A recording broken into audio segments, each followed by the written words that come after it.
Hey, hello, good evening, or good morning, or good afternoon. One of the three. Hope you guys are all doing well here. This is Reganelite. Hello, everyone. Welcome to Reganelite's Watch Along, episode 82 here. We cover news and politics here. It's late Wednesday. It is 26th of November, 2025.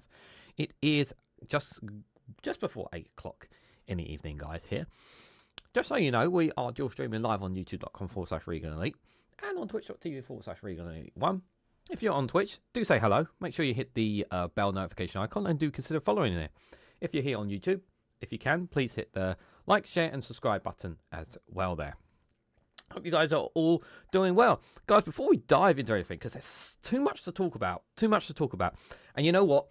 Everything that's been happening today has just given me a big headache, and I have had a big headache. And it's not just been the whole budget thing, because that is definitely we're going to be diving into. And you have to I've got to learn. This is one thing I definitely have to take. I need to learn more, guys, and you guys need to tell me off. Yeah, you guys need to tell me off, right? I've got to stop being optimistic about budgets. Because every time I do, I end up later on finding out, no, Regan, that's not how it is. This is actually X, Y, and Z. And I was like, oh, yeah, I've got to stop having some optimism. I mean, the 2-child benefit cap, obviously, you guys know how I feel. But I've got to stop being optimistic about it. It's really, really silly of me. But before I say hello and all that kind of stuff, guys, you guys know I'm a big wrestling fan, right? Well, my favorite wrestler, she's got a Christmas jumper. Can you believe it? You know what? I'm feeling like I felt like, and normally I don't blend my wrestling with you guys, but I just want to show the jumper for you guys because I just want to show you guys the jumper. And I know you guys aren't going to be a fans of it anyway, but I want to share it anyway, just for fun. Anyway, here it is. Have yourself a bloody blue Christmas. I can't believe she's got a Christmas jumper. But yes, Sky Blue is my favourite wrestler, for those who are wondering. And she's got herself a bloody Christmas jumper. And if you're wondering what that picture image is from, guys, well, the women's wrestlers a few weeks ago had what was called a blood and guts match inside a cage with 2 rings, and Sky Blue gushed out so much blood. And that was one of the images from it there. So yes, and they have basically, and AEW have decided to milk the images with putting faces of like that on shirts and everything. And they've decided to do one for fucking Christmas. So so I've decided, yep, bollocks to it. I've got to get that jumper, guys. I've got to. I'm not sure how my relatives would feel about me wearing a Christmas jumper like that around the table with kids, but as long as they don't ask questions, I'm sure it'll be all right. That is for sure. Let me know what you guys think of the jumper. $50. Oh yeah, it's no. That's let me just make this clear. Obviously, this is an American company, so there's also, you have to include shipping as well, which also comes with a cost as well. But here's the thing. I actually saved money because they had a Black Friday deal. So there. I'd never take it off. Oh no, I'm not that bad. Not that bad. Thank you, Martin, for the CHF there for the first super chat. Thank you so much. Appreciate it. James Commonly, yes, I touched on it this morning, and I'll touch on it again. Yes, for those who aren't aware, the two David Mulligan and Dave McGuinness, were both arrested this morning. And it was on the for those who aren't aware, they were arrested on because they had designated, because it is on the terrorism charges of being prescribed of supporting Palestine action, which is why they were arrested. And he made the comments apparently in a video live stream earlier this year, which is why they did what they did. No, they didn't. And I want to be careful what I say because it's a live case. I can't say anything more than that, guys. So all I will say is this. Obviously, I haven't heard from David Mulligan. If someone can please tell me if he's okay, if he's been released, because I haven't heard from him.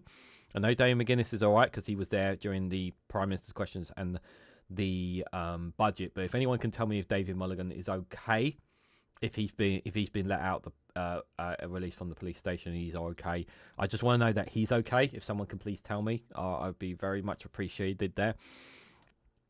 As long as they are okay, and that is the main thing. You know, as long as they are okay, that's the most important thing, guys, is that they are okay. Yes. Obviously, I can't talk about it. It's a live case. Please don't ask me questions, guys. And it's best just to wait. And it's best to just like, okay, you know the story, but it's best not to talk about it, guys, because I could get in trouble. They could get in trouble. I don't want to get any of you in trouble as well. Yeah, because just because you're hiding behind a different username or whatnot doesn't mean that you couldn't be tracked, possibly. So, for my benefit, for your benefit, let's leave it as it is, guys, okay? Billy Kershaw, good evening to you. Stephen Banker, Martin Brisk, Mad Monk 33, one of our moderators. Mad Monk, just remind people later on in the chat if you can for me about that. If I don't know how long you're here, but if you could just drop a reminder as well, I'd be appreciated. James, good to see you there. Hope you are doing well. Of course, yep. Yeah, I'm fully in agreement with that statement about them. Ellie, good to see you there. Hope you are doing well. Kirsty Hamilton as well. Good to see you there. Hope you are doing well. I saw that the National had it posted about it on Facebook today. Wow, they actually had it on Facebook. Wow, on the wow, that'd be interesting. Yeah. I'll tell you what, that would be interesting to see in the National tomorrow. I'll tell you what, guys. If you see it in any of the Scottish papers tomorrow, drop me a link on Discord and I will share it on the Good Morning Show. I generally will. Mr. E, good to see you there. Melody there, good to see you there. Melody, I did see your last comment before we went out as well. On the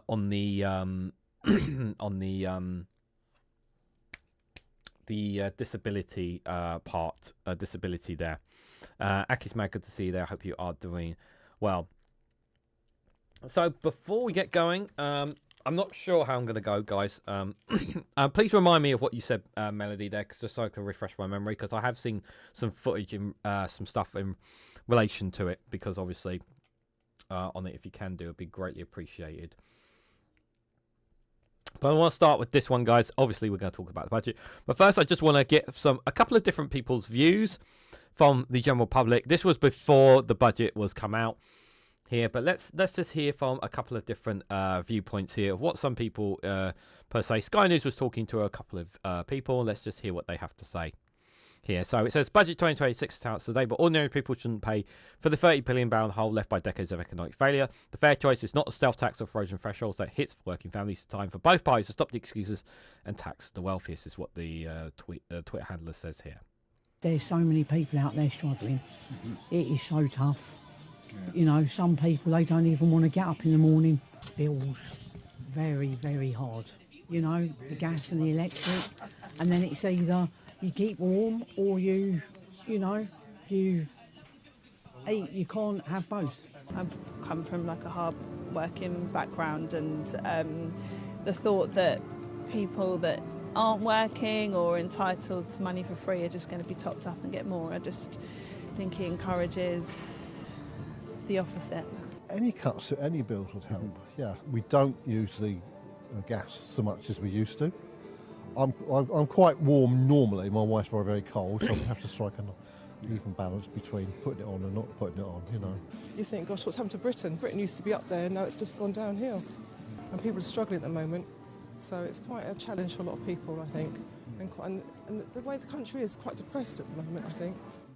The reason why the country feels depressed is because some of the big politicians are not giving hope and optimism. That's one of the biggest problems that I have, is there's a lack of hope and optimism that people have when it comes to things here. Guys, I'm going to say something that may be controversial to some people. I think this was the best speech from Kemi Badenoch that I have ever heard. and I truly regret not covering this on the live stream. And I am going to cover it to some of it here, and I have to because of how good she was. I'm sorry to say that. It does hurt me to say that. I know a lot of it is. I know a lot of it is a lot of bollocks to times, but if you haven't seen this speech from Kemi in her response to the budget, it really, I think this was her best ever speech as a leader of the opposition. And I felt like, even though a lot of it is hogwash, the way she said it with conviction, there just oh, don't worry, Melody, it's fine, honestly, it's fine. You were just trying to help at the time, but I honestly think this is one of the best speeches. This is 20 minutes long. I'm not going to go through the whole thing. I'll probably cover about 10 minutes of it, but I do want to share it with you guys because I do think I might even speed up a little bit. If it's too fast, guys, do let me know. But oh, actually no, I'd better not, because I don't want to miss the good parts. But this is quite damning, really, for the Chancellor. Thank you, Madam Deputy Speaker. And may I congratulate the Right Honourable Lady on delivering her second budget. I hope she enjoyed it, because it really should be her last. What a total humiliation. A total humiliation. Can colleagues who are exiting the chamber do so swiftly, so we can focus on the Leader of the Opposition? Swiftly exit, quietly. Right. Leader of the Opposition. It's a total humiliation, Madam Deputy Speaker. Last year, she put up taxes by £40 billion, the biggest tax rate in British history. She promised that she wouldn't be back for more. She swore it was a one-off. She told everyone that from now on, it would be stability and she would pay for everything with growth. Today, she has broken every single one of those promises. If she had any decency, she would resign. At the last budget, she said she was proud to be the country's first ever female Chancellor. After this budget, she will go down as the country's worst ever Chancellor. Is she really one of the worst Chancellors, guys? Is she really one of the worst Chancellors? That is, I generally have a question. That generally in question. Is she one of the worst Chancellors? I have a hard time believing that. Is she one of the worst Chancellors?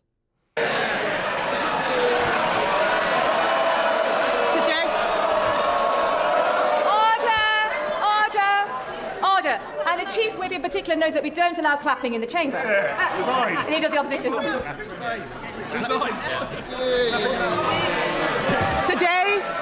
Today she has announced a new tax rate of £26 billion.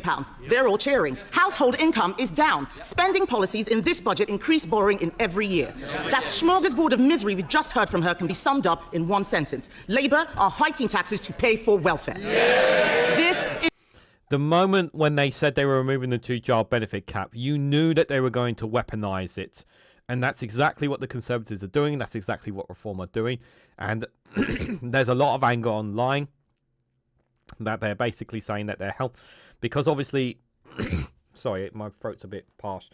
But we do know that that a lot of people see the two-child benefit cap as beneficial. But one of the key things is that it does help with child poverty.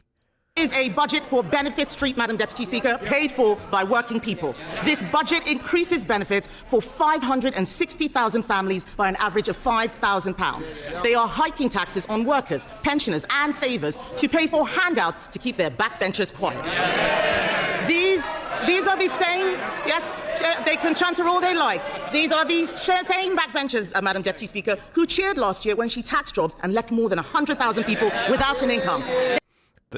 You can't argue with that first budget. You know, the increase in NIC and employers' national contributions. That was really brutal. That was really, really brutal. You know, businesses really were unhappy with that. You know, really hurt the employers. And I remember at the time, like, they were asking the questions, well, where did the money's going to come from? Are we going to take it out of people's wages? Are we going to take it out of taking less stock? Is it, you know, businesses had to make very difficult decisions. And we have to bear in mind that they were already straining. They were already straining as well. They cheered because they didn't understand the consequences of what they were doing, and they still don't. Madam Deputy Speaker, it's not been an easy time for the Chancellor. No one liked seeing her sitting on those benches as it dawned on her that her own backbenchers were going to do to her political career what she's done to our economy. But she could have chosen today to bring down welfare spending and get more people into work. Instead, she has chosen to put up tax after tax after tax, taxes on workers, taxes on savers, taxes on pensioners, taxes on investors, taxes on homes, holidays, cars, I think even milkshakes, taxes on anyone doing the right thing. This is really good. This is really good from her. She and this government have lost what little credibility they had left, and no one will ever trust her again. That is true. What's amazing, Madam Deputy Speaker, is that she has the nerve to come to this House and claim this is all someone else's fault. A laundry list of excuses. Yes. Now, this is where I disagree with her. A lot of this is a blame on... A lot of it, the mess is on the Conservatives, and we do know that because that's why loads of people turned on them. A lot of people turned on them. So obviously, they're going to try and not take any responsibility. But the problem is that, you know, even after a year and a half in power, we're going to be still feeling the effects for a long time, these 14 years of austerity. Yes. Madam Deputy Speaker, they blame the Conservatives as if we've been sneaking into the Treasury under the cover of darkness to give pay rises to the unions. She inherited an economy with inflation at 2% and record high employment. She has tanked it in just over a year. Endless excuses. She blames Brexit. She blames Donald Trump. She needs to blame herself. And I've got some news for her. The Chancellor didn't seem to understand what the OBR was saying. Inflation is up, not down, and that inflation was stoked by her tax and spend decisions. The economic fiscal outlook says that they expect inflation to stay higher for longer. Everybody else has read it. She still hasn't read the OBR analysis. She blames higher than expected borrowing costs. Where does she think they came from? Those borrowing costs are driven by her lack of grip. She is paying more, you're saying us, she's paying more to borrow than Greece. She is paying more to borrow than at any point under the 14 years of Conservative government. Perhaps if Labour MPs read a book sometimes, they would know something. That includes an energy crisis, Madam Deputy Speaker. Under us, we had an energy crisis sparked by a war in Ukraine and a global pandemic. What is her excuse? What is her excuse? She is taking the public for fools, but they are under no illusions whose fault this is. The fact is, the bad choices she is making today, choices to break promises, choices to put up taxes, choices to spend more of other people's money, are because of the bad choices she made at the last disastrous budget. I've heard a lot from I had a few people really say to me, and it's not just me who said that they think this is one of the best speeches from Kemi Bakkenot here. And, you know, I've already listened to this, and I don't know how many of you have heard from her, but she really is, like, gunning Rachel Reeves here. I really do.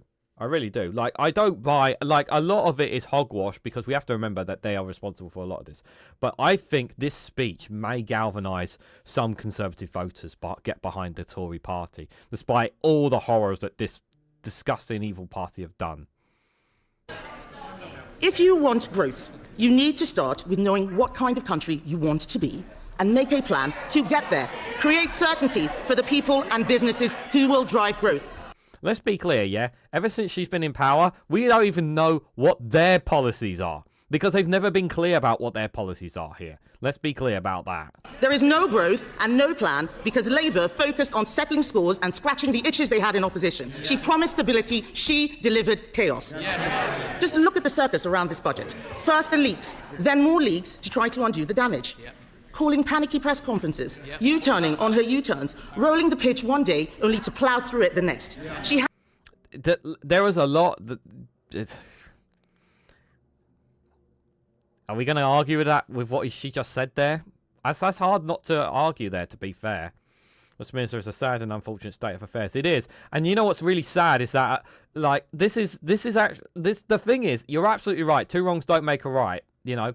Two wrongs don't make a right, Stephen Baker. You're absolutely right. But I have to say here, Kemi Bakkenot, you know, there's a lot of truth in what she's saying about Labour.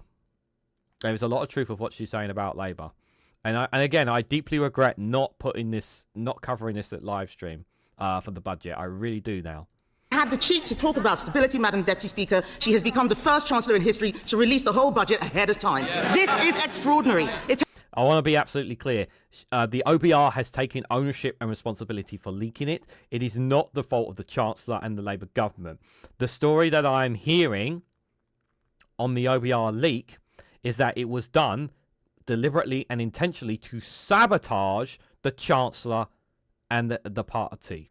It was done with the intent of sabotaging the party, is my understanding of it. That's the rumour that I'm hearing. Not confirmed, but that's what I'm hearing, with an attempt to sabotage the Chancellor, which is why it was leaked. Tells you everything you need to know about her grip on the Treasury. She's making the UK a shambolic laughingstock to international investors, and if she doesn't resign for breaking her promises, she should sure as hell go for this.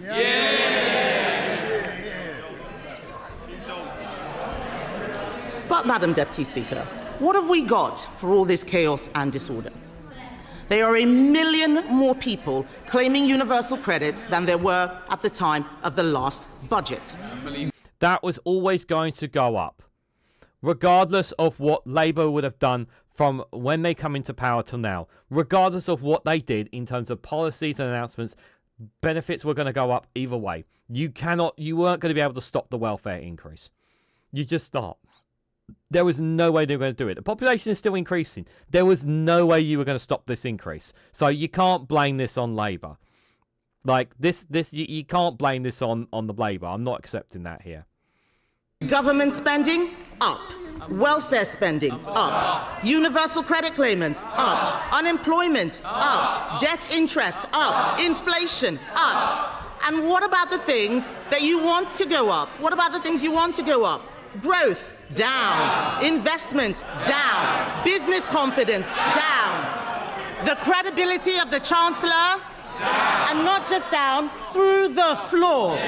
These figures are shocking. Does she really think that anyone will be confused by the sleight of her hand that she had in her speech? Her speech today was an exercise in self-delusion.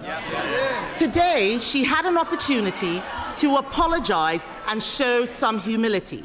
Instead, we've been fed puff pieces in the Times and the FT showing a woman wallowing in self-pity, whining about mansplaining and misogyny. This is the best part of the speech, the misogyny bit. Madam Deputy Speaker, let me explain to the Chancellor. Woman... Order. Colleagues need to simmer down, most definitely, and just breathe a little and allow... This is where she absolutely pulverizes Rachel Reeves, and I have to share this. Like, here, the look on her face, Reeves, is just says it all. The legal opposition to be heard. Legal opposition. All we've had is wallowing in self-pity and whining about misogyny and mansplaining. So, Madam Deputy Speaker, let me explain to the Chancellor, woman to woman. People out there aren't complaining because she's female. They're complaining because she is utterly incompetent.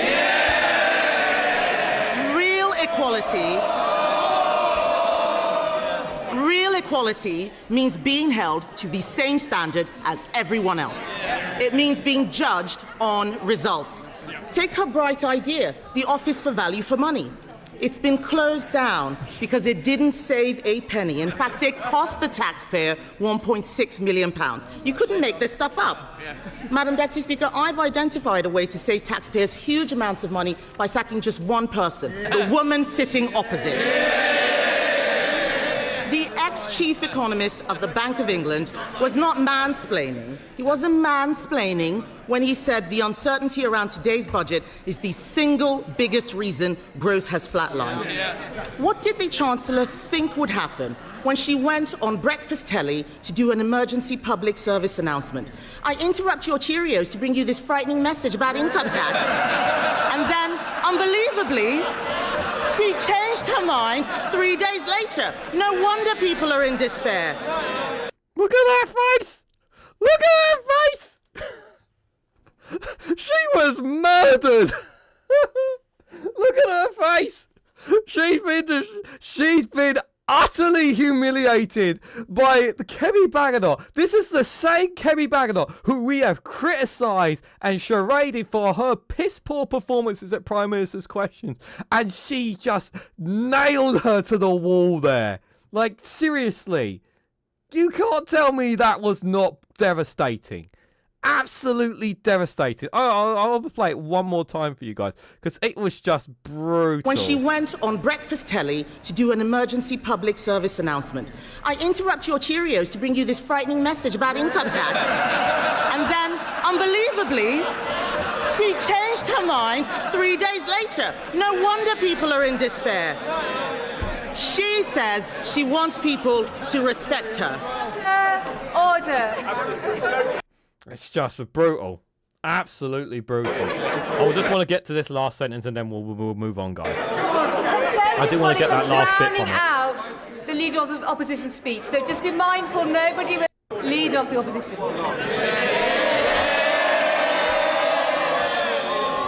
Madam Deputy Speaker, she says she wants people to respect her.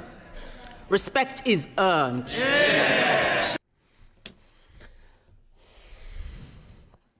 I gotta say, guys, like that Cheerios line from Kemi Bakkenot was absolutely brilliant. It was absolutely brilliant, and you look and it was coming. I just think this was probably one of the best. She absolutely knocked it out of the park. I really do think she knocked it out of the park when it comes to responding to this. I just think that it was just really, really good. And that's the thing I hate about it the most, guys. I hate about it the most because it's coming from Kemi Bakkenot. It's coming from someone who we absolutely hate. We absolutely hate.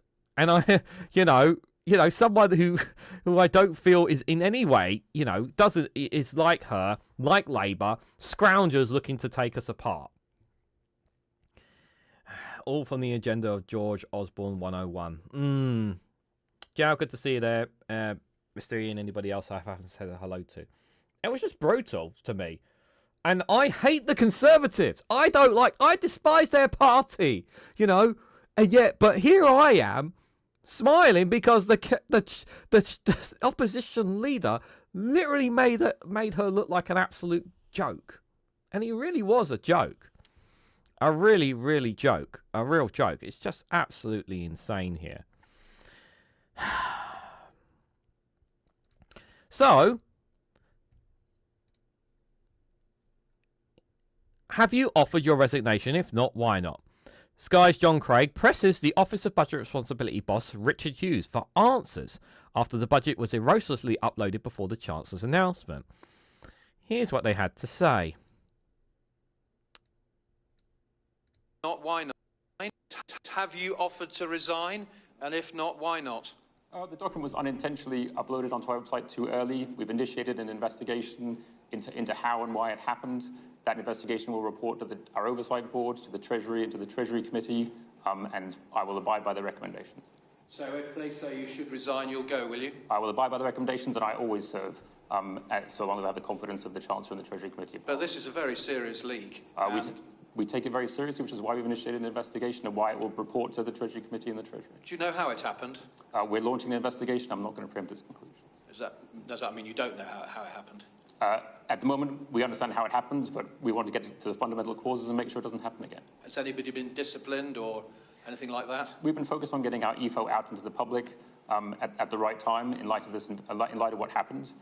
When the report is finished, we will give it to the Treasury, we'll give it to the Treasury Committee, and we will publish it. And I will abide by the recommendations of the Chancellor and the Treasury, in whose confidence I serve from day to day. Someone needs to be fired for this. And I think I don't know if he's directly responsible for this leak, but someone needs to be fired to this. I've said this already for those who are joining us, right? Whoever did this with the deliberate intention, in my opinion, of wanting to sabotage the budget and the Chancellor. And regardless of how you feel about Rachel Reeves and this Chancellor and this government, you do not do what they did. Someone did this with intent. And for those who don't understand the ramifications of what happened, I'm going to play this for you guys. I mean, I've never experienced anything like it. I don't think there ever has been anything like it, to have the entire contents of a budget to be leak is probably the wrong word. It was an accidental release. It was an hour or so, well, actually really kind of a couple of hours before it would have come out. Technical mistake, I think is what they said, call I'm it, kind of just right? looking at the markets as we speak. We said that we were looking at the markets just because of, the fear of what happened after the mini-budget and how are people going to react to it. What we certainly didn't expect is that there was going to be this kind of a moment where traders out there would be kind of all over the place. Let me quickly show you, because, I mean, there's all sorts of charts, both about that, but also the kind of charts we'd normally be showing were it not for the leak. But as I say, start with the leak. This is just showing you, like I said, normally at this point I'm showing you the growth forecast from the OBR, but this something like this has never happened before.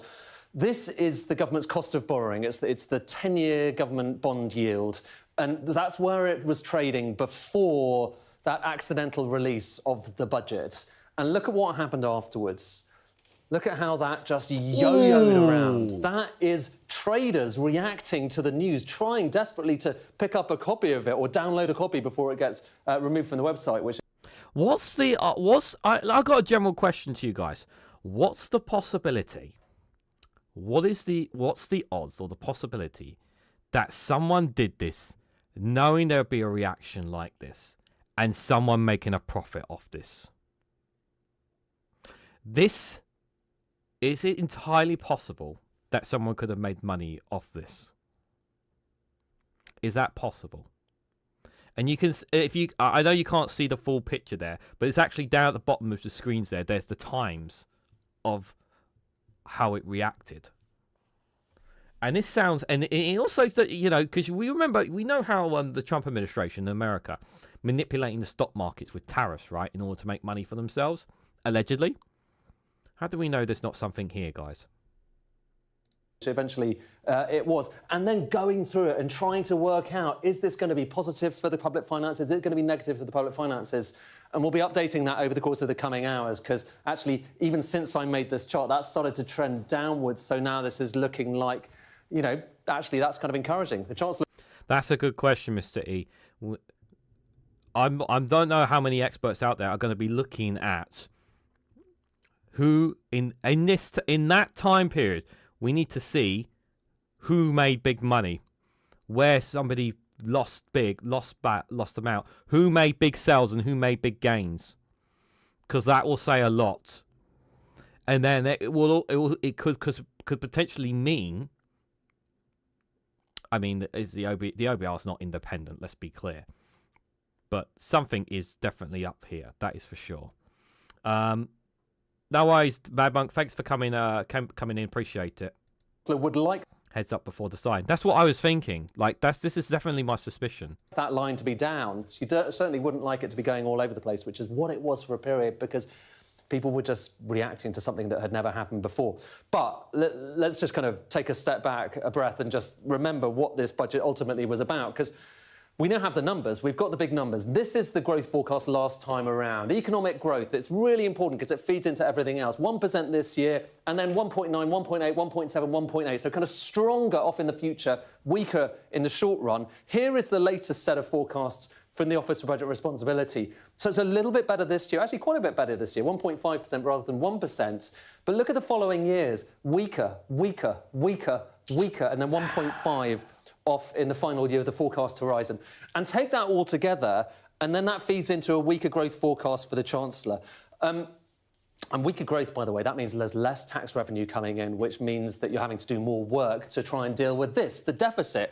And when you're talking about the deficit, look, last time around, the higher these bars are, the more the government is borrowing. And actually, a lot of people thought the government was going to be borrowing less in the future. In fact, actually, the deficit, which is the key thing, is higher in the first year, the second year, the third year. It's only really at the end of this forecast that suddenly the deficit is looking better than it was before. And what does that tell you? It tells you that a lot of these measures we're just hearing about from the Chancellor, and we saw a bit in that OBR report, they're all quite distant. They kick in year 4 and year 5.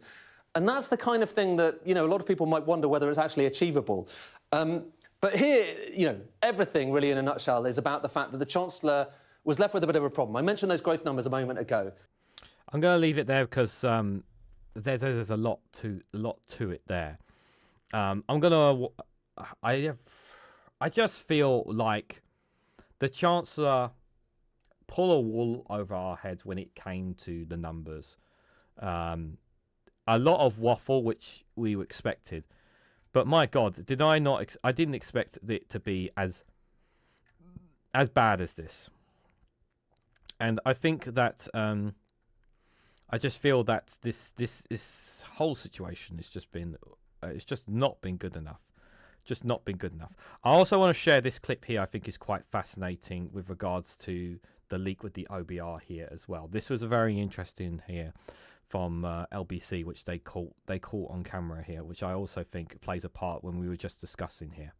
When she was sitting there on the front bench, somebody passed her a phone, which showed that her entire budget had just been leaked. I noticed that just before. And you could see the expression on her face. She briefly shook her head, didn't she? Yeah. And to get up with the entire chamber roaring derision at her and deliver that budget so confidently, I thought was a great achievement. I also thought, you talked about her saying this is a Labour budget, but she also said, didn't she, my choices.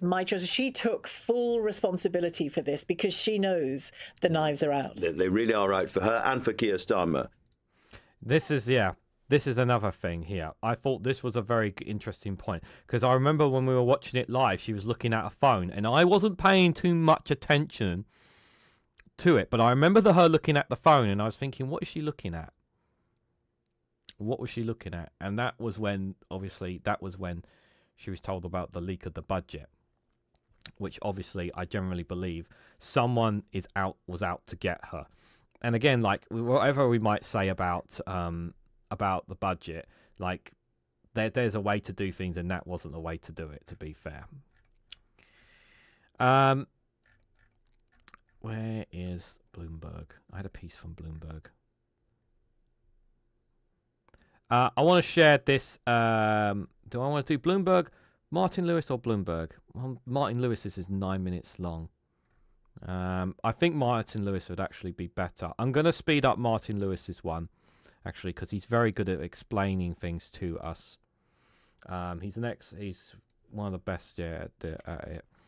Here, so here's his instant reaction here. So hopefully it's not going to be too... I did speed up a little bit, but I think his explanation on this would be very good as well. This is for those who don't know, Martin Lewis is a money-saving expert.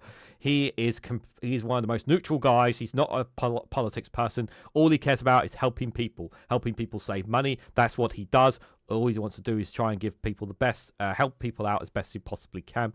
He's an absolute genius at what he does. Do check out his work at Money Saving Expert. Check out his YouTube channel and all the stuff he does. He really has. I mean this sincerely for people who don't know who Martin Lewis is. This guy has saved lives. He is a good person. He's not a political person in any way, shape, or form, but he's a good person, and he just tells you straight about things and tries to help people out as best as he possibly can. OK, the Chancellor has not long ago sat down after delivering the budget. I've hastily written my notes and I want to talk you through my instant analysis and reaction. Remember, I don't do the politics. This is about the retail stuff, what affects the pound in your pocket. I've got information on tax and energy and pensions and savings and benefits and student loans and mobile bills, property and more. We'll start with the tax thresholds. They have been frozen. We knew they were going to be frozen until 2028. They're now being frozen until 2031. This is a stealth tax known as fiscal drug. What happens here is if you freeze a threshold, because average earnings and inflation goes up, so people are earning more, and the threshold stays the same, a bigger proportion of your income is paid in tax than it would have been otherwise if the threshold had gone up. So that's going on for longer, beyond the next election, interestingly. Yes, so basically we're getting a stealth tax. If he's saying we're getting a stealth tax, we're getting a stealth tax. So basically, Chancellor is lying about the income tax bollocks.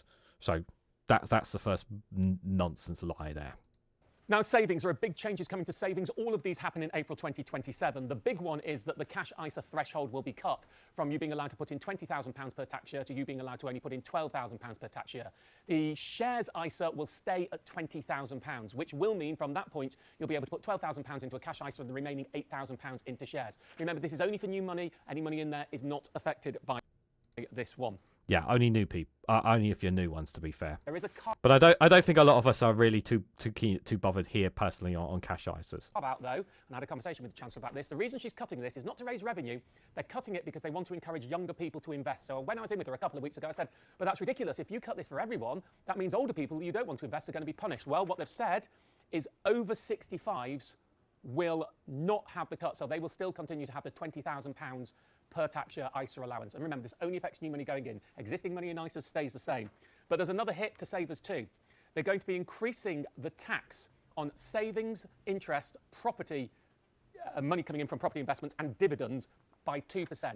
So that means a basic rate of savings tax will no longer be 20% from 2027, it will be 22%. The higher rate will be 42% from 40, the top rate will be 47% from 45. Now remember, most people don't pay tax on savings because as a basic rate taxpayer you can earn £1,000 of interest a year without paying tax on it, but if you earn more than that and it's outside of an ISA, then that tax rate will be going up.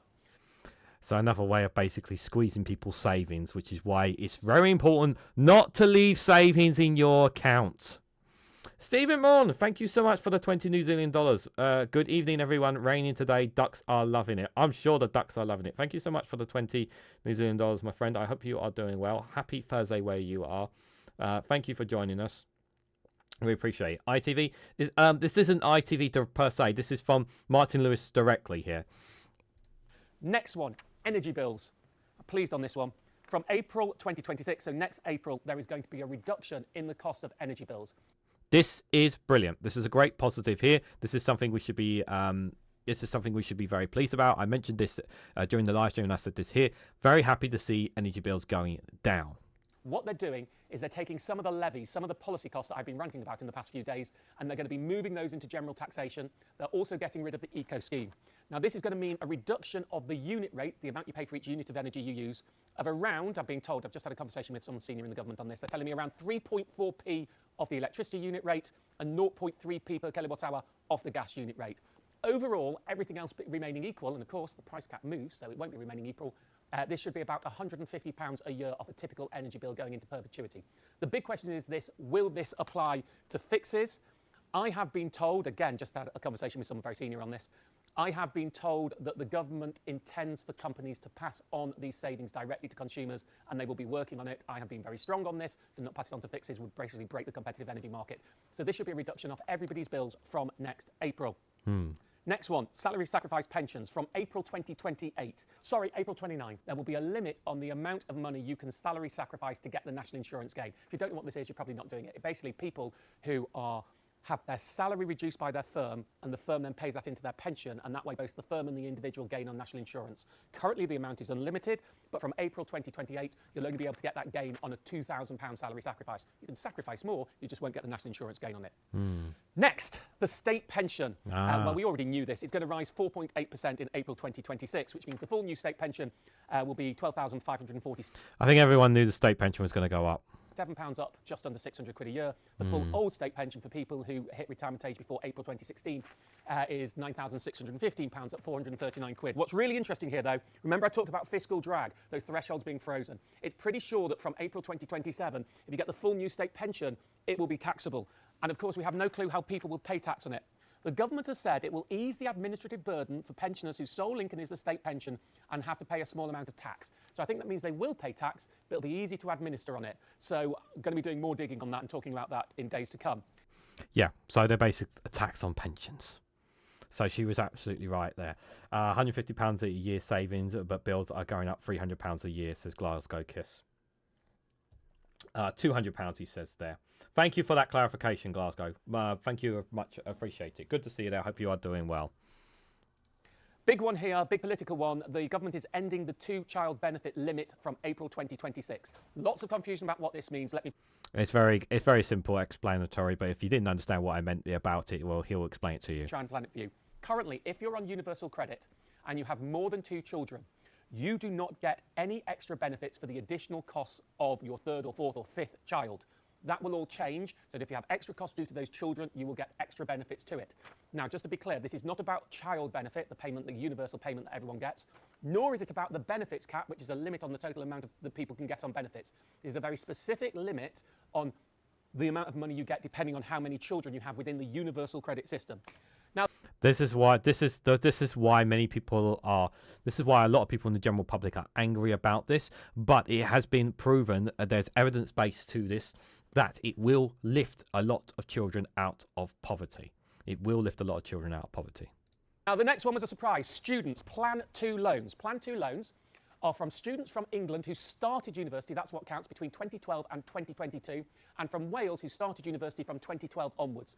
They have announced that they are freezing the threshold. So just like fiscal drag with student loan payments, freezing means that your income goes up, so you pay a bigger proportion on student loans, 9% above the threshold. The threshold's currently £28,470. It will go up in April to £29,385, but then frozen until 2030-31. So for those on Plan 2 loans, you will effectively be paying, if you're over the threshold, a bigger proportion of your earnings than you would have done back in your student loan. Which is bollocks again. So younger people who are racking up these debts are going to be paying more, which is bollocks. Like, if I'm a student, I will be furious.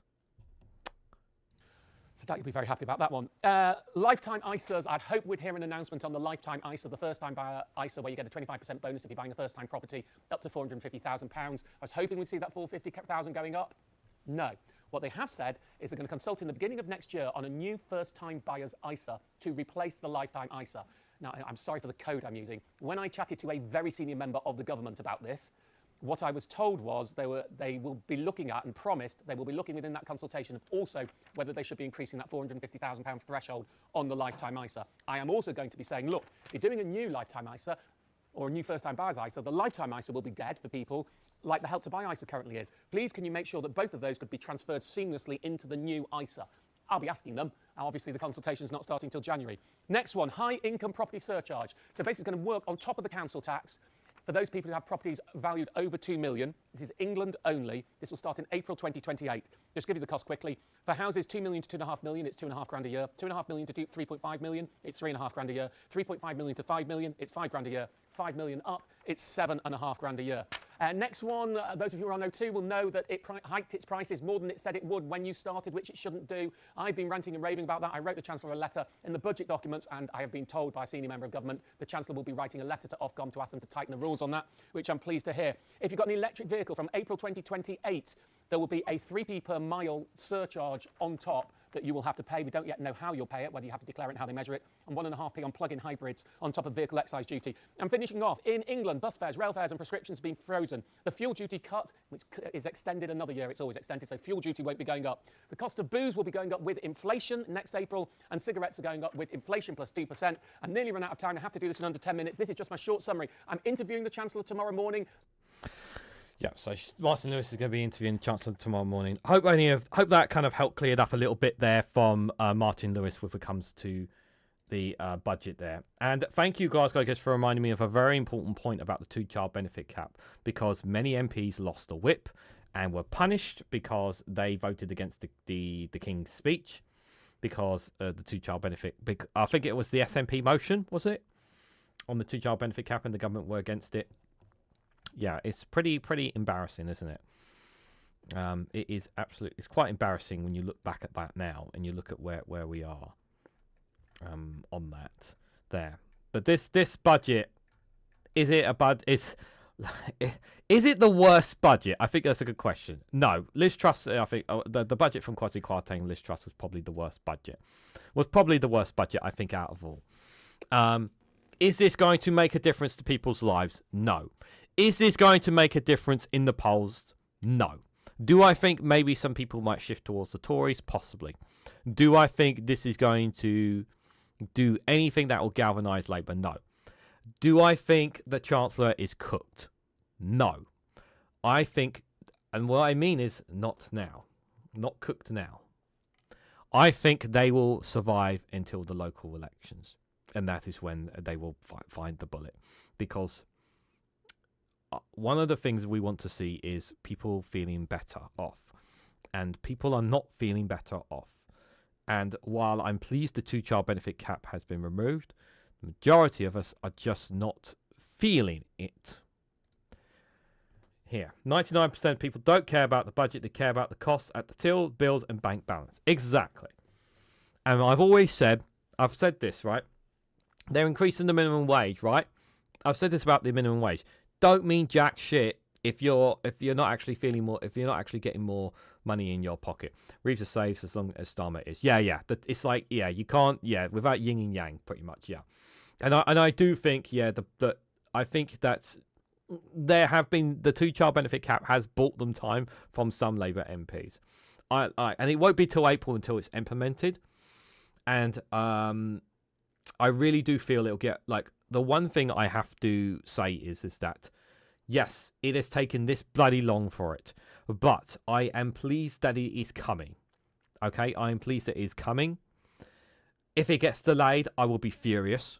But I just want to see children out of poverty. I want to see child poverty reduced, guys. I generally do.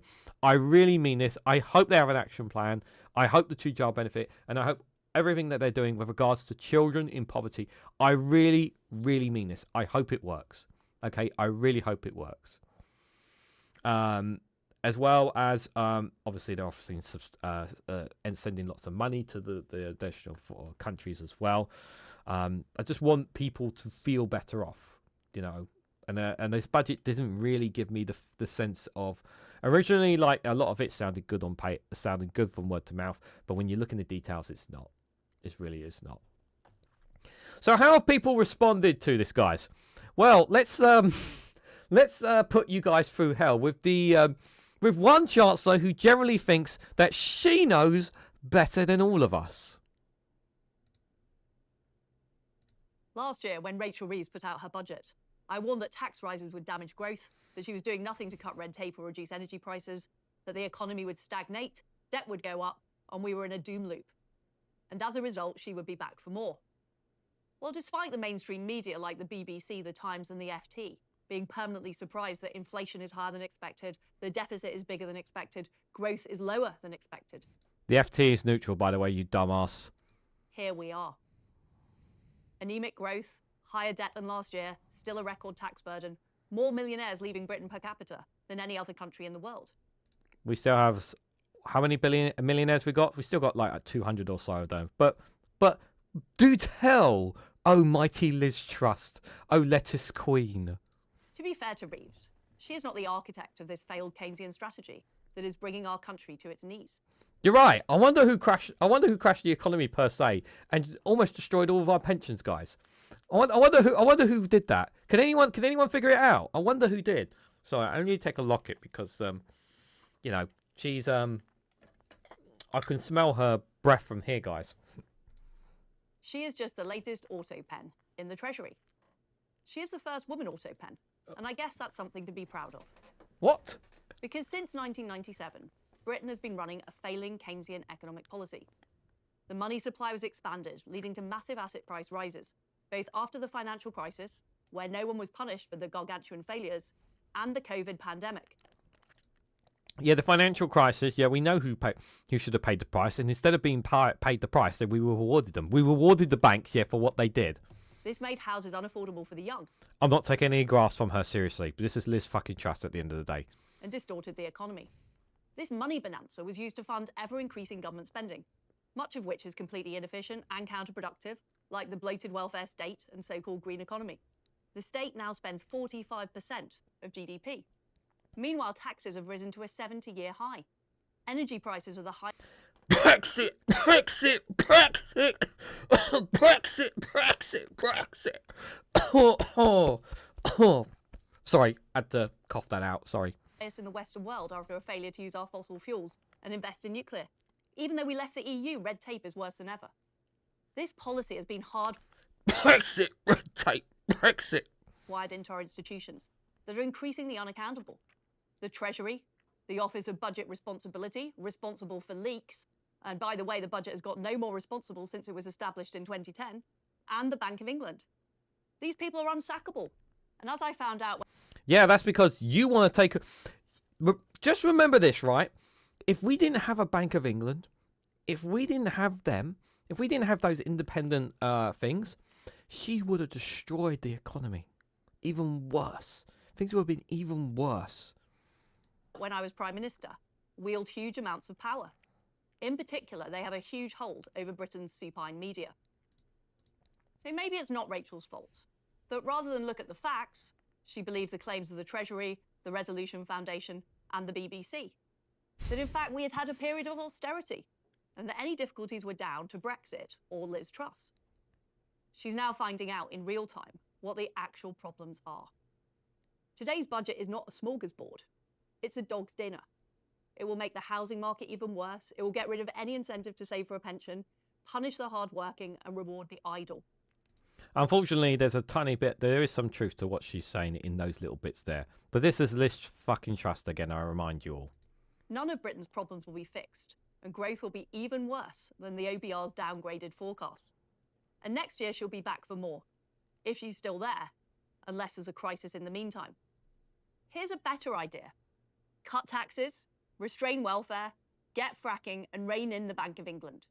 Get fracking! Get fucked, woman, seriously. You can frack off with that idea. No, sorry, I don't want my friends and fellow colleagues in residential areas where there's potential oil, where there's potential fracking places. I don't want them to suffer from, earthquakes. You know, it's all right for you and your high Eiffel Tower with all your think tanks and whatnot behind you. You can frack off with your ideas. So, the Chancellor held a news conference after the budget here, and Beth Reeby put to her about her asking ordinary people to pay more, and let's just see how did she do with that, guys. But yes, I did put you guys through Liz fucking Trust. I know. God help us all. Chancellor, today you've announced that you're extending the freeze on tax thresholds. It will raise £8.3 billion. In the budget in 2024, you said extending the threshold freeze... She might have resigned in her mind, Glasgow Kiss. Possibly in the mind, possibly. ...would hurt working people. It would take more money out of their pay slips. I am keeping every single promise on tax I made in our manifesto. Wrong. I say to working people, I will not increase your national insurance. I will not increase your VAT. I will not increase your income tax. But I will be doing stealth taxes that I'm not directly telling you about, but we'll try and fiddle the numbers to make it look like that I'm not actually stealth taxing you guys, but it's just different numbers that I'm throwing in or coming from a sideway that you guys don't understand. All you need to know is that I'm not actually taxing you. It just looks like I'm taxing you. You might feel like that there's less money coming in your pocket, but I just need you guys not to notice that, and just want you guys to know that I'm actually a really, really good Chancellor. I am the first female Chancellor, but don't worry, I'm going to get it right. It's okay. You can trust me. Today you've just broken your... Which we don't. ...manifesto pledges and your promise to millions of workers in the budget last year you would not extend the threshold. How in good conscience can you say on in your job? Also thoughts and prayers, of course, with the two Davies. As I said, I can't discuss it more. In the manifesto, we were very clear. It was the rates of income tax, national insurance and VAT.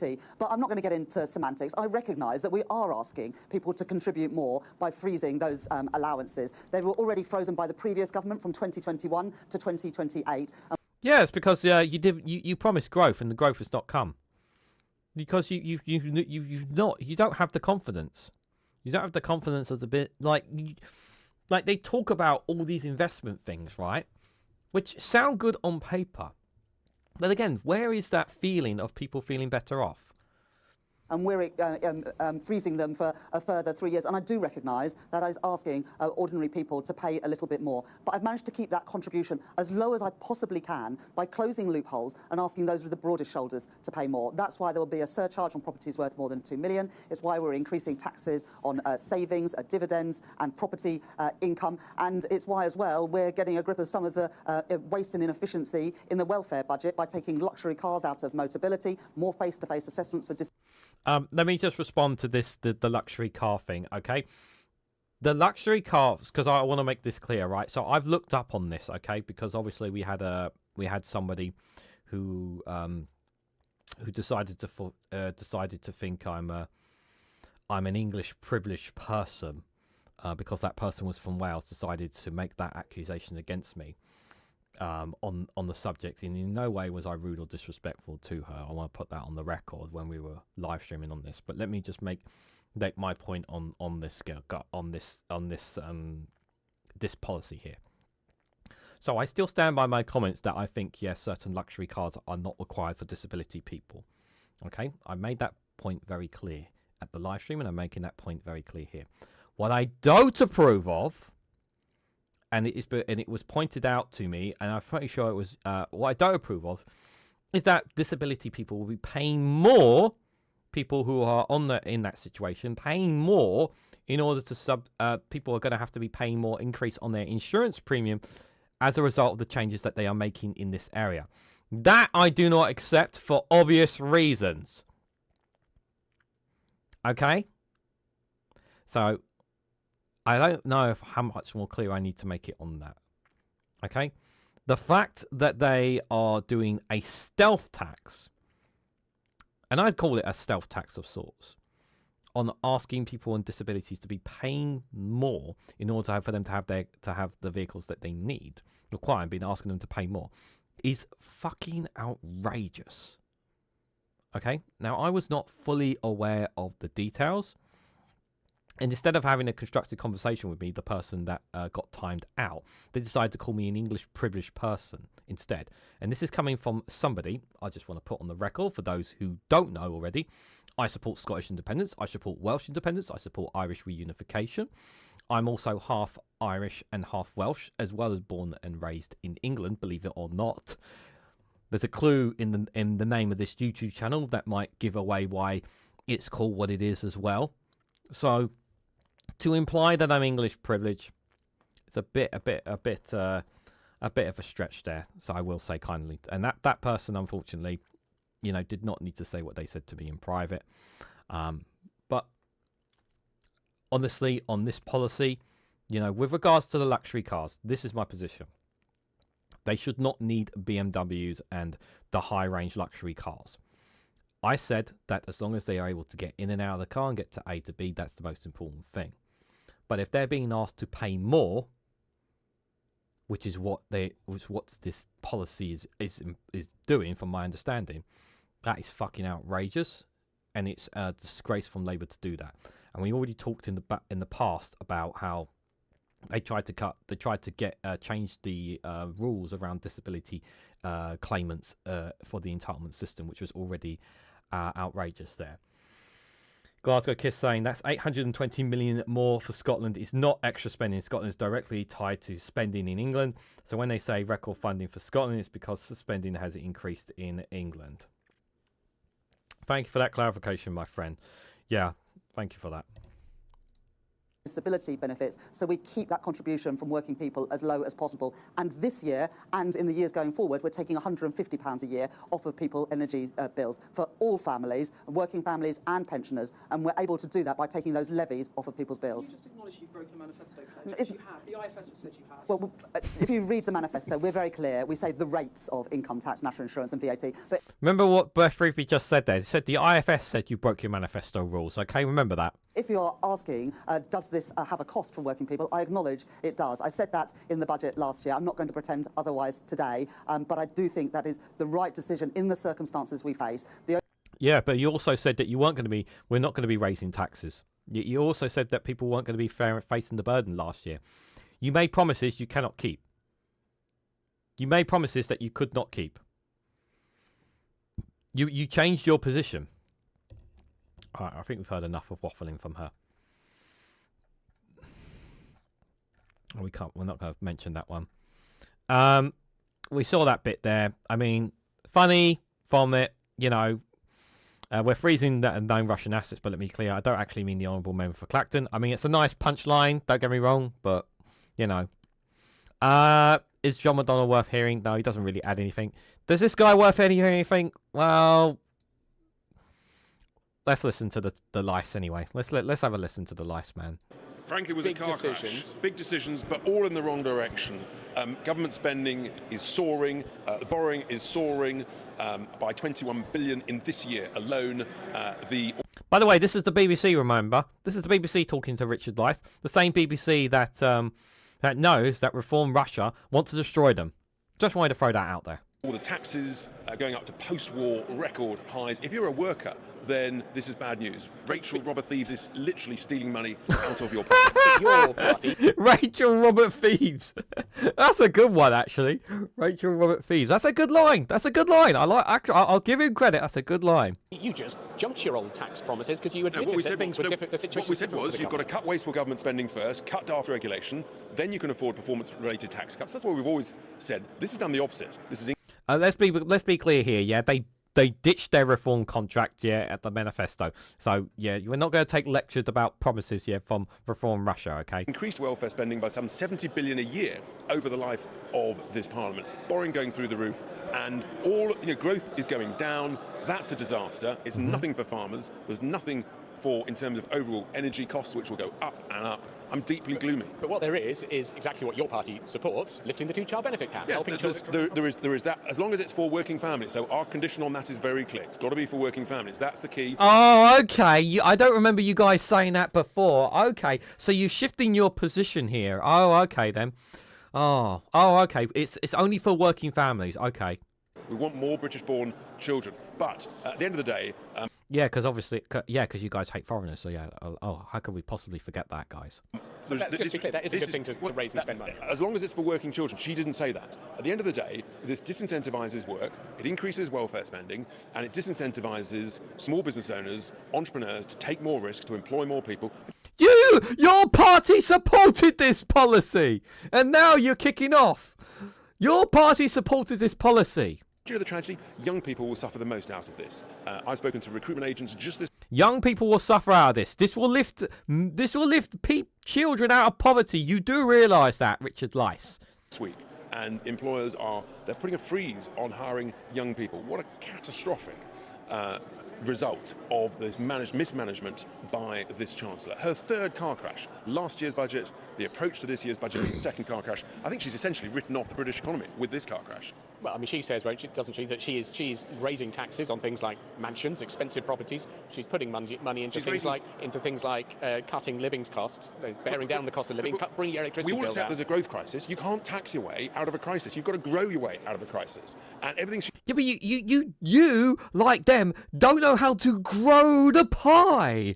Yeah, you could just say grow your way out of economy. All your position is cutting taxes, cutting taxes, cutting taxes. Your solution is austerity. You can't just grow a magic pie. Look, I hate to put this out there, guys, because it is from Rachel Reeves, but it says you can't just grow an economy from thin air. This is exactly what Reform Russia want people to believe. She's doing. If you increase taxes, you actually disincentivise work. You disincentivise It depends where those taxes come from. That's a very important key point. ambition. You disincentivise aspiration, and that's what she's doing. And sadly, she's making it more profitable for too many people not to go to work, not to actually realise you'll have more money in your bank balance at the end of the week, at the end of the month, if you get out and go and work. And that's a disaster for everybody. Tice has called his accountant to find out how he can avoid the mansion tax. He's threatened to move to Dubai with his girlfriend. Both are totally against Sharia and Sharia law. Yeah, can he? How can? Oh, your MP Richard Tice now lives in Dubai. Oh, how can I have a surgeon with him, a surgery with him? You can't. He's in Dubai. You'll have to fly over there. That'll be £2 million or whatever it is. So let's hear someone from the so-called left side of this. Let's hear from Jeremy Corbyn. His thoughts on this. An alternative, if anything proves the need for an alternative political voice in Britain, is this budget this morning.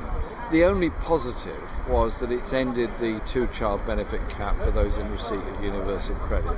That's as a result of lots of campaigning, but has driven lots of children into poverty ever since that cap was introduced some years ago. And it's really important to emphasise that the public doesn't know that. They just see it as, oh, this is benefit scroungers. No, it's actually keeping people down in poverty. They don't realise that. But the negatives of the budget are that the lack of raising the tax threshold in line with inflation means that more people will be brought into taxation, particularly the very lowest earners. And over the next 6 years, that is going to amount to several 100,000 people who at the moment earn too little to pay tax will be forced to pay more in taxation. So there is an element there of a tax increase, which the Chancellor very cleverly skated over during her speech. Nothing in there about investment in housing, nothing about investment in council housing, nothing about ending the scourge, is that what it is? That's what it is, of the private finance initiative dragging money out of our National Health Service. We can, should and must do things very differently. We have appalling levels of poverty in our society. We have a massive gap between the richest and the poorest. It gets bigger every year. Nothing in this budget is going to close that gap. If anything, it will increase it. Can you say something to the people who can't come to Liverpool for your party? He's just the rest of this is about here at the Your Party conference, which is happening this weekend, guys. This weekend, Your Party are going to have their first conference, and it's going to be very interesting to see if it's actually a make or break moment for them there. Happening there. Tommy Robinson, the great English patriot, has an Irish passport and lives in Spain. Says it all, doesn't it? Says it all. At least he's not living in your country, Jow. That's the only good thing about it. Singapore says aspiration. Aspiration means inheriting wealth and not paying any tax. Yeah. Glasgow says the UK economy has consistently grown year on year for the last 40 years. If growth is the answer, we wouldn't have a problem now. Hips never lie, Jamal. Make Shakira be with you. Okay. Shakira law. Not Sharia law, Shakira law. Okay. Okay. I don't know what Shakira law is, but okay. You guys will have to explain what Shakira law is. I know Sharia law, but Shakira law, I'm not familiar with that one. You have to explain that to me. Daisy Cooper here, reminding everyone of the Brexit bill.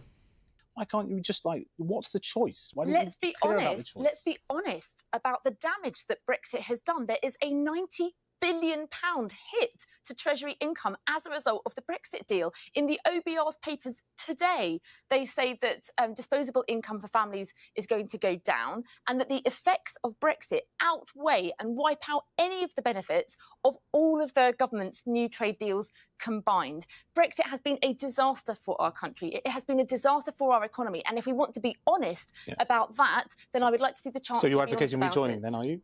We're advocating getting a better deal with Europe in the first instance. Why can't you just You just advocate to say to rejoin the EU. You know, they're fiddling about too much, the Lib Dems. That's why you're saying there's an £90 billion hit to Treasury income. Vote Green, guys. You're gonna have to vote Green, or vote SNP in Scotland, or vote Plaid Cymru in Wales. Vote for one of those there. Is John McDonnell worth listening to? No. Let's come out of this one here. Where is this one? I think this one is before. So this was this morning before the announcement of the budget announcement here. Zach Polanski here taking things to task here. Here he is. He was on Good Morning ITV. Yeah, I know they're going to tell me to remove the segment, but I don't care. I want to show it to you guys anyway. Zach Polanski, as I said, you're surging in the polls. You have a very grabby way of... If the volume is too low or too high, do tell me in the comments, guys. Yeah, because because some of these clips sometimes are more higher or more lower here, guys. Talking to people. And in fact, you've improved the finances if you... Yeah, I know. I don't need the detail of that, Chow. I know she has that. Your own party, because you've got many, many more membership fees through what you're saying. So outline the case for us this morning. We have a Labour Chancellor, but she doesn't seem to be hugely taxing the very rich. Well, that's right. People are tired and exhausted in this country. Their wages aren't going up, but food prices are. And we keep hearing conversations about tough choices. But these always seem to be tough choices for children in poverty, for disabled people, for working class communities. When are we going to see tough choices for multimillionaires and billionaires? Now, it's really important to talk about, I'm talking about the 1%, people with extraordinary amounts of wealth. I'm not talking about plumbers or hairdressers or people running small businesses. We absolutely Some plumbers have become very wealthy. Well, I'm talking about assets of £10 million or more. If a plumber's got there, I was thinking then I'm of sure Charlie they will... Mullins, who runs Pimlico Plumbers. Well, quite. And so then we should be asking for 1% on £10 million or more, or 2% on £1 billion or more. Now, before I criticise the Labour government too much, I do want to say that it sounds like they're going to scrap the two-child benefit cap. Yeah. That's something I, the Green Party, and many campaigners have been calling for. It is outrageous, though, that it's taken a Labour government over 18 months to finally lift hundreds of thousands of children out of poverty. Now, I would say we've shamed them into that position. I'll shame them into every single position if we have Nigel Farage. I think this is something you and Nigel Farage agree on. Well, if he gets the right position on something, fine. But we know that he doesn't really believe in anything other than protecting Nigel Farage. Yep. What you get in the Green Party, and thanks for the introduction, because I'll always welcome new members. I'll always welcome new donations. And in fact, since I became leader 2 months ago, we've had over 100,000 new members. And I think the reason for that is because people who used to vote Labour are looking at this Labour Party and going, they're literally protecting the super rich. Right. Back to the wealth tax for a second. I think that economists who've looked at this say you can do a big wealth tax if it's a surprise and you do it once. But if you try and do it every year, then what then happens is people change their behaviour, they move their assets, and you don't raise any money. And you're saying you can do this every year.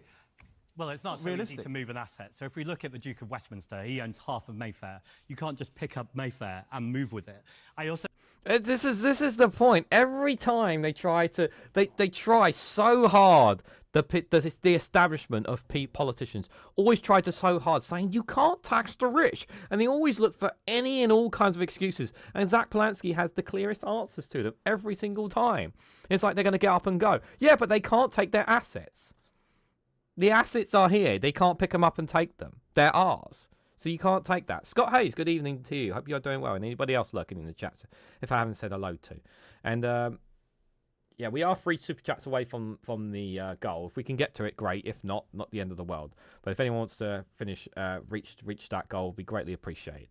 And thanks everyone. And by the way, just off because I haven't had a chance to say this, thank everyone for being here. I do appreciate you guys coming out of your way to support me. This is my 3rd live stream of today. I had one at 8 a.m. Obviously, I covered the budget and Prime Minister's questions. This is my 3rd one today, guys. So I appreciate people who've come out and come for these live streams. I really do appreciate it. So thank you, everyone who has. I think when we talk about economists, it's important to say that economists are often not just independent minds. They often are donated to by the same multimillionaires and billionaires, or they are protecting the same power and wealth. Let me just say the attack on wokery is all a distraction from protecting the power and wealth of the super rich. Zach Polanski. This is what they can't stand. Oh, I pressed the wrong button there. That's really important. They can't stand that. That's the one thing they really cannot stand there. Just want to see if there's any others on the budget. Is there any other things on the budget worth? No. No. I think, you know, more will come out of the budget as things go along. I don't think anything else is worth there. Shakira law is attributed to the right. Sharia law or Shakira law is attributed to the right wing, misspelling the lie about Sadiq Khan apparently implementing Sharia law in London. Yeah, I'm amazed, Glasgow guess. I've been, you know. The mayor's been elected quite a few times. I just haven't seen it. You know, maybe it's just me. You know, whenever I travel through London, I don't see it happening, you know. It's almost as if they're making it up. And the worst thing is, right, the worst thing about it is right, lots of Americans think this is happening in London. I've heard stories about people who've been to America, and they generally think that London has fallen. And it's just so much bollocks. It's so terrible. It's so terrible. Ah, dear, oh dear. Guys, do you want to see Stephen Flynn take on Zara Youssef from Reform UK? I don't have the full footage, but shall we have a look at our good friend Stephen Flynn? I mean, who doesn't want to hear from Stephen Flynn? I know you guys like a bit of Stephen Flynn. I like a bit of Stephen Flynn. Here he is on LBC, guys. It's funny to hear the SNP talk about corruption.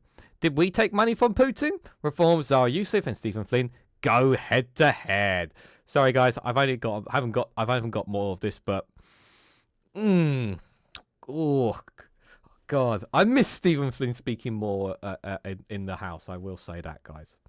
The only thing I didn't hear from him was an explanation about Nathan Gill and the guy, I think it was, who took money from the Russians, I believe it was. I didn't hear him talking about that when it came in, but maybe that's because his leaders embroiled in a racism. It's funny someone from the SNP turning up here to talk about corruption. That takes quite a lot of gall. But we've already covered that. We have already Putin. Is that an accusation you're making? We've already covered it. I've never met Nathan Gill. The first time I read his name was in the newspaper with regard to this case. It's ancient. Oh, okay.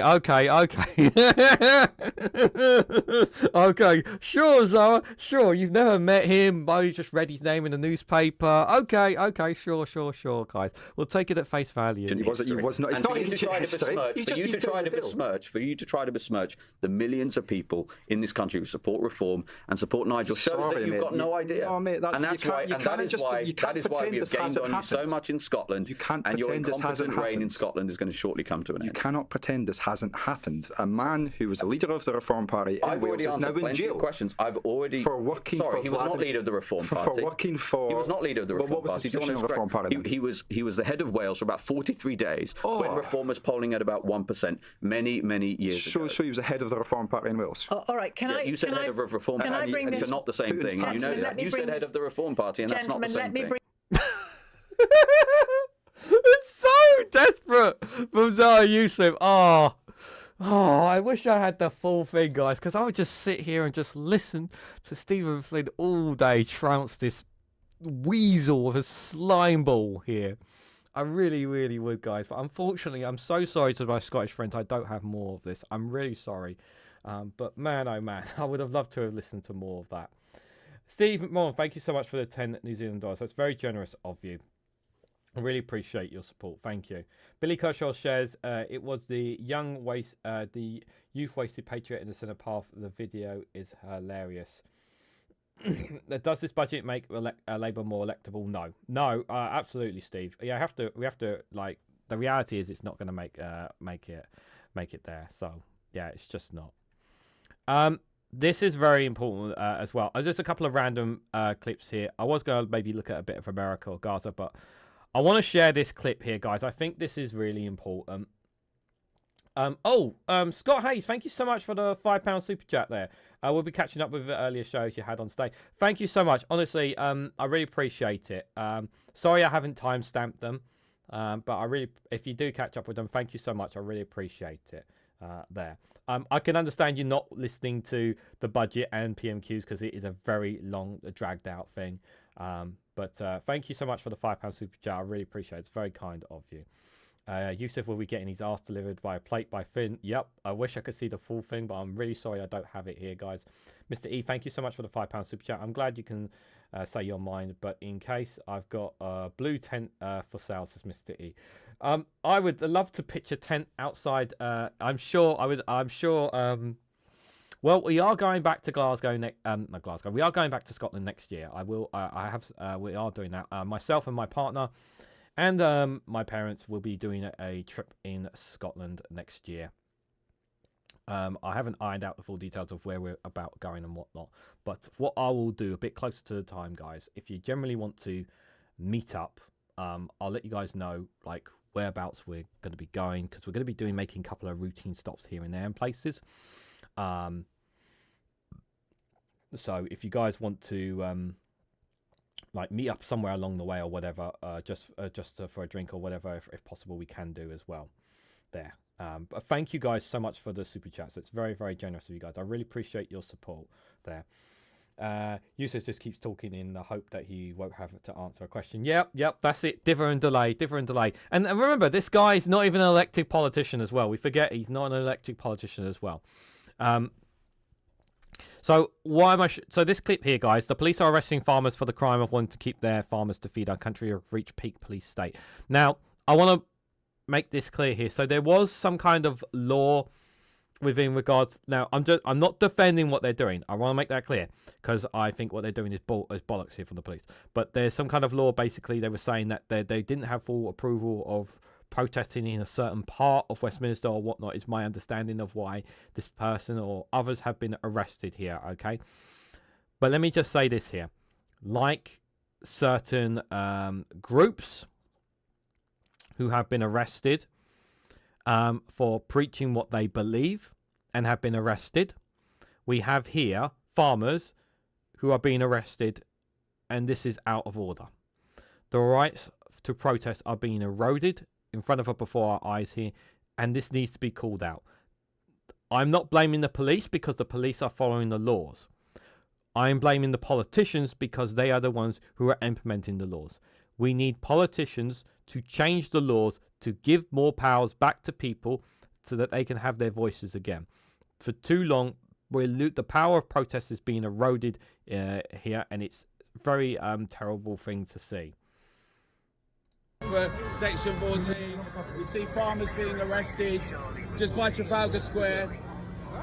It's absolutely outrageous. This is the place of the public and farmers being arrested on a Section 14 dispersal because the police the day before decide to say that they're not going to be allowed to protest. I've asked you several times to follow the conditions. Get up to my tractor to get the key out of it. We wanted you to protest safely, but you're not following the instructions. I was getting the key out of my tractor. I was getting the key out of my his tractor. Why is he being my arrested? Tractor to move it as you asked. Okay? Because you're obstructing the highway. I'm not sure you're going to be able to move the tractors then, are you? Yeah, don't worry. Stop your ass. Don't worry, we'll sort that out. It's not a competition. Don't need to be angry. God, he's got such a Farmers being arrested on the roundabout, Trafalgar Square, place of the public.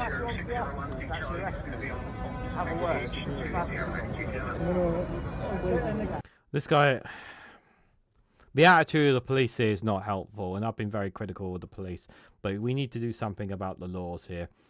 And it's infuriating that we have Home Secretaries who are allowing this to happen, allowing people's right to protest here being eroded here.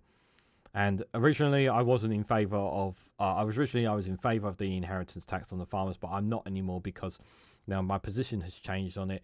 And what infuriates me is that they're not willing to sit and discuss whatsoever about what they're doing to farmers, to them who are suffering here. Because while I agree that we need to go after farmers like Jeremy Clarkson who are taking advantage of the tax system, there are lots of innocent farmers who are suffering as a direct result of this, and they need to be protected, especially at a time when British farmers are already struggling as it is here. So, obviously, we didn't cover full Prime Minister's questions, but I wanted to play this clip here. Once again, reminding everyone, Reform Russia, and here, Plaid Cymru posted this here, Nathan Gill pleading guilty here, and we know that they're not, for those who didn't see the earlier live stream, we know that Reform Russia just can't, for some reason, guys, they just can't launch an investigation into this matter. Apparently, it's too much for them. From his previous answer, we can only conclude that the Prime Minister has faith in the member of Clacton to police his own party on Russian interference. But the leader of Reform has already said that this is beyond his capabilities. Yep, it's too much, guys. It's too much for the leader of Reform Russia, the guy who looks after Clacton, a beautiful seaside town.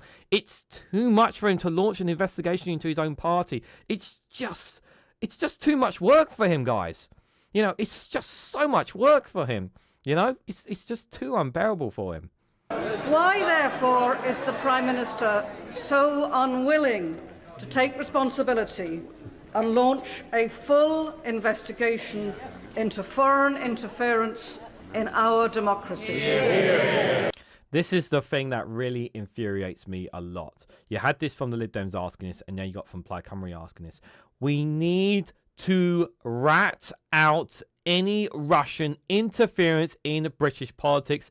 Why the fuck are we not doing this? Okay, I'm generally serious. This is money, taxpayer money, worth spending on if it roots out Russian interference in British politics. Why are we not doing this? We know that this is happening. We know this has been happening. Hell, Boris Johnson was literally the guy put a man in the House of Lords who had connections to the fucking KGB. Lord of Siberia, Lebedov. Like, how big of a white flag, like, hello, do you need to do this? This should have been something they should have launched right at the start of when they came into power, to root out corruption in politics. interference in our democracy. But the responsibility for the investigation of what happened in Reform lies with the leader of the Reform Party. Mr. Speaker, he's usually got plenty to say, and now he's totally silent on one of the most important issues. Mr. Speaker, he needs to speak up and answer those questions. Yeah, well, it's all well and good saying he needs to speak up and answer those questions. Yeah, it's all well and good saying that, but he's not going to. He doesn't. You can't make him do any of it. You just can't. Just can't do it, guys. Just can't. So I'm gonna play this one, guys, just for laughs here. Here's a laugh one, guys. Please don't tax us anymore. We're on our knees. This is Labour's response. Do it anyway. We're gonna do it anyway. We're gonna do it anyway. We're gonna do it anyway.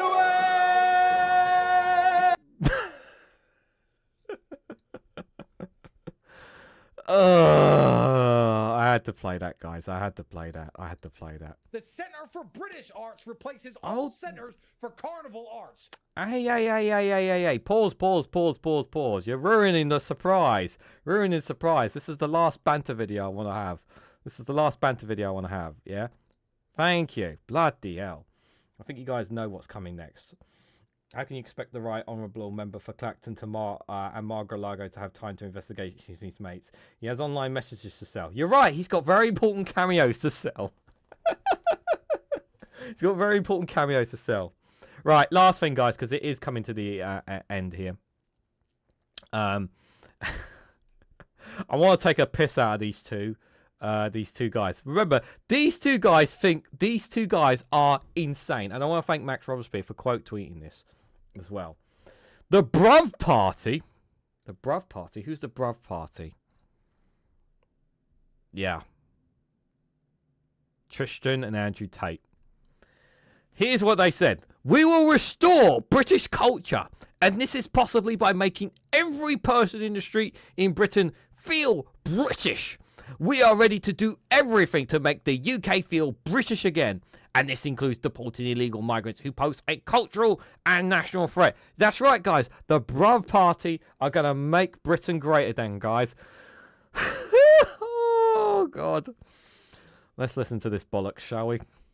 The Centre for British Arts replaces all centres for Carnival Arts. I need people who work there who go out and give awards for the best fish and chip shops. I need vintage double-decker buses advertising things on the streets of London. I need red cast iron phone boxes everywhere, even if they don't do anything.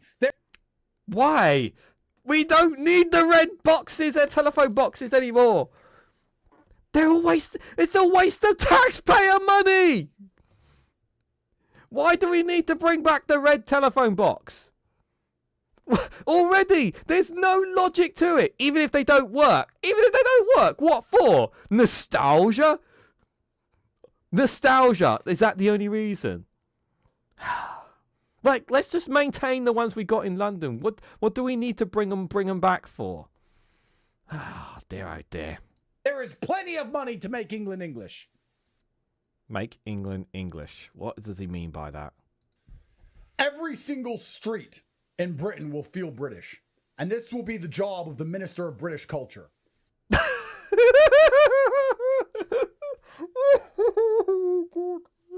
Fancy name, guys. A fancy name. Yeah! We're the British occult, a man of British culture. Oh, God. Go on, do continue, almighty Andrew Tate. Fucking hell. English signage, English flags, and traditional architecture. If he walks down a street and all he sees is random Iraqi writing and garbage, he will write that street down, he will return to his office, and he will implement a plan to make it feel like England again. What if it's not Iraqi then? What if it's French? What if it's Jamaican? What if it's Caribbean? What if it's other cultures? So are you basically saying that they're not welcome here? Is that literally what you are saying here? And what have you got against Iraqis? You know there are some Iraqis who aren't terrorists. You do realise that, right? Any illegal migrant which is identified by a police officer will be arrested and deported from the nation within 7 days. Okay, that's definitely something you will not be able to do. But okay, let's just let run away with this. I've never heard these numpties speak before. I don't want to hear from them again. This is it's very rare that I played from these numpties for obvious reasons, guys. Remember, because these guys are pure misogynists. Remember that. No court cases. I'm tired of clogged courts dealing with people who shouldn't even be in the country in the first place. You have no right to a lawyer. You have no right to a court. You have no right to anything because you have no right to be there. And it's called human rights, yeah, bucko. People have human rights. People have rights. You're a human, just like me, just like everyone in life. Everyone has human rights. If you were implying the same things that you are saying to yourself, you'd be in prison right now. But because of your rights that you have as a human being, certain international rights, certain European Convention on Human Rights, certain rights as a human, and the laws that we have, you would not be sitting where you are right now. In fact, you'd probably be sitting in jail. You'd be sitting in jail right now, bucko. It's instant deportation. And it is very easy to prove you're British. Where's your passport? Where's your national insurance number? Where's your birth certificate? Very easy. Yeah, that's right, guys, because we carry it all with us in our hands, don't we? We carry it all with us, don't we? Very easy to prove you're a British citizen. Very easy. No compromise. Illegals will leave. You have no rights to British soil. Men died for our flag. It should be... Men did not die for the flag. They died for their country. People in World War II didn't die for the flag, okay? No soldier, no British soldier, no one has legitimately died for the flag. If you can give me some names of people who have died for a flag, please feel free to do so. Seen on the streets, it will be respected by everybody, and illegals are facing perma-chance.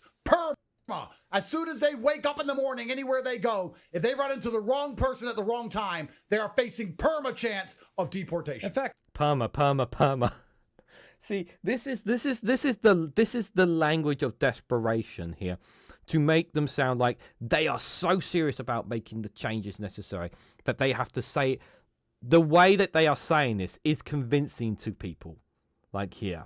It's insane. Richard Grumpy, good to see you there. Hope you're doing well. Hope you are well too.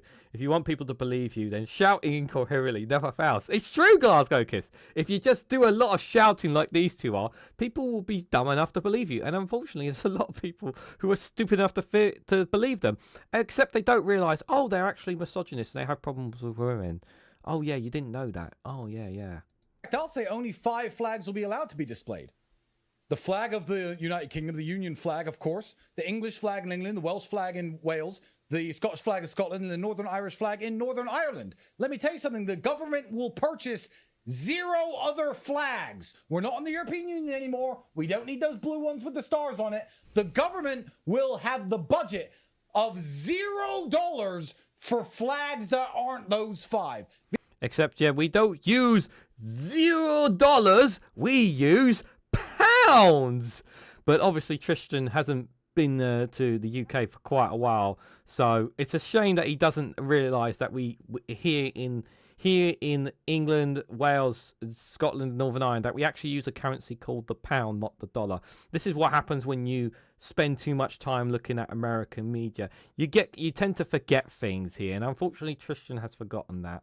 Yeah, the Welsh government can proudly display the Welsh flag. You deserve it, and Wales is a proud nation. Fine, the Union flag is universal. Scottish flag, English flag, Northern Irish flag. $0 if you are a councillor. Again, he goes with dollars. We're not American. What part of this does he not understand? Or a member of parliament, or anybody who makes an expenses request, and a single dollar of that is spent on another flag, you will be charged with fraud.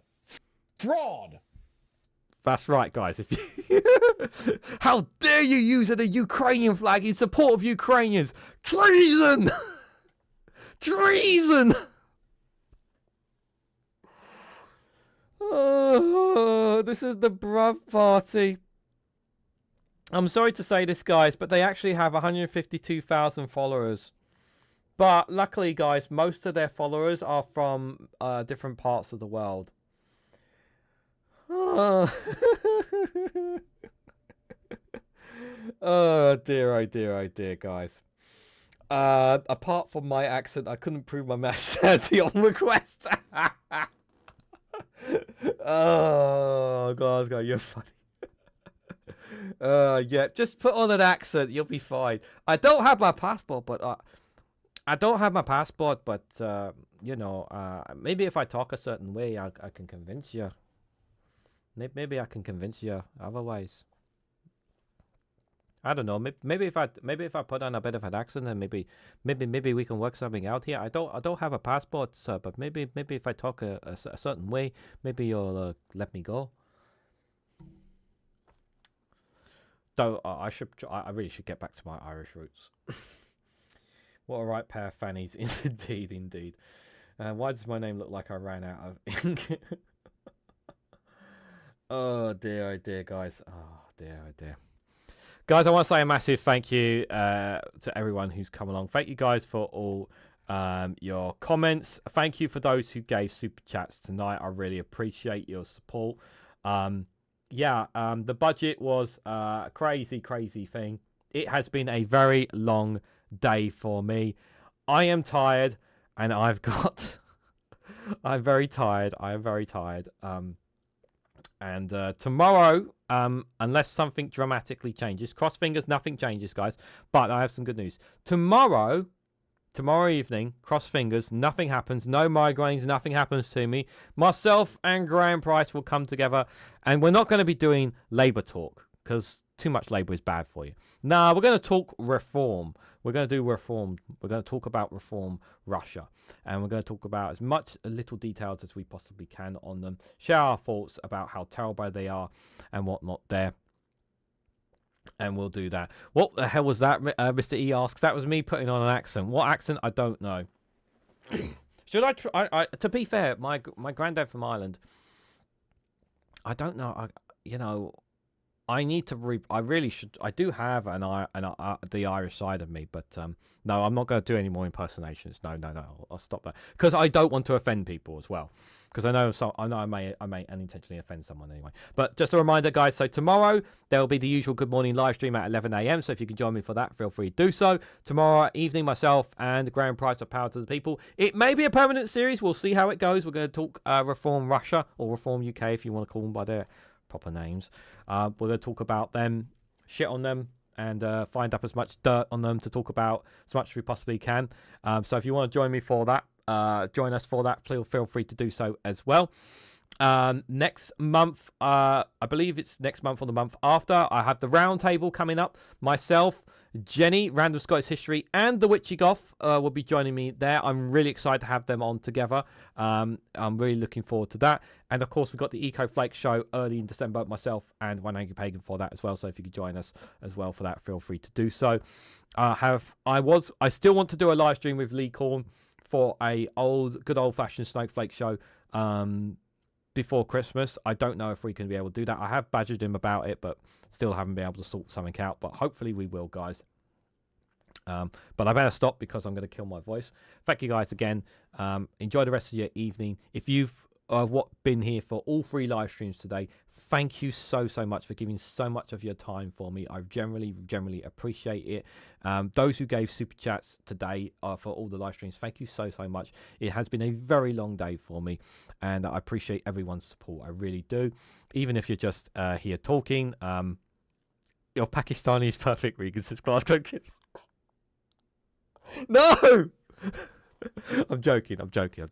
But anyways, guys, just before you go, if you can, just do one final thing for me. Please hit that like button. We greatly appreciate. Share this across social media. Please consider subscribing to the channel. I want to get to 2,500 subscribers before the end of the year. We are very close to it. If you can help me get there, please do. Also, if you want to see additional content, do check out Rumble and Patreon. Links for them are down below. I have additional content on those platforms for free to watch as well. And hope to catch you all very, very soon.